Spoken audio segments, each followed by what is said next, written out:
हस्ते राज्याचे उपमुख्यमंत्री एकनाथ शिंदे यांचा सन्मान करण्यात आला। मुळातच दिल्लीत होणारा कार्यक्रम जो मराठी साहित्य संमेलनाचा असेल किंवा इतर कुठल्याही कार्यक्रमाला राज्याचे आणि देशाचे लोकनेते म्हणून महाराष्ट्राचे एक बुलंद आवाज म्हणून आदरणीय पवारसाहेबांना नेहमी आमंत्रित केलं जातं आणि पवारसाहेब सुद्धा जात धर्म किंवा पक्ष या सगळ्या गोष्टीचा विचार न करता राजकारणाच्या पलीकडे जाऊन महाराष्ट्राची संस्कृती जतन आणि जपणूक करण्याचा प्रयत्न करतात। असं असताना माननीय संजय राऊत साहेब यांनी पवारसाहेबांवरची जी टीका केली ती हास्यास्पद आहे। त्याचं कारण आहे की मागची 25 वर्ष माननीय संजय राऊत साहेब हे राज्यसभेचे खासदार असून सुद्धा त्यांना जर राजकारणाची व्यापक दृष्टी नसेल तर मात्र हा सगळा पोरखेड असं मला वाटतं। माननीय उद्धव साहेब असतील, माननीय आदित्य साहेब असतील, हे एका महिन्यामध्ये 3-3 वेळा माननीय देवेंद्र फडणवीस यांना भेटतात। त्या ठिकाणी बंद कमऱ्यामध्ये चर्चा होती।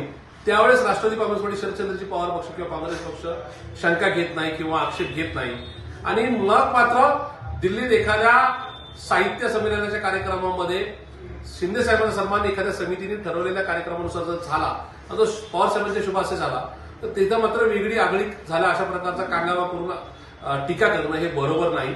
हे कुठेतरी महाविकास आघाडीमध्ये इंडिया अलायन्समध्ये मिठाचा खडा घालण्यासारखं आहे आणि मला असं वाटतं की संजय राऊत साहेब आपण 25 वर्ष दिल्लीमध्ये आहात, आपल्या दृष्टीमध्ये बदल करण्याची गरज आहे असं मला वाटतं। आपण पवार साहेबांवर टीका करणं हे बरोबर नाही। आम्ही आपल्या पक्षाच्या नेत्यांच्या कार्यक्षमतावर किंवा एकूणच कुठल्या कृतीवर शंका घेत नाही, आपण सुद्धा घेऊ नये हा सल्ला मी नक्की देणार आहे।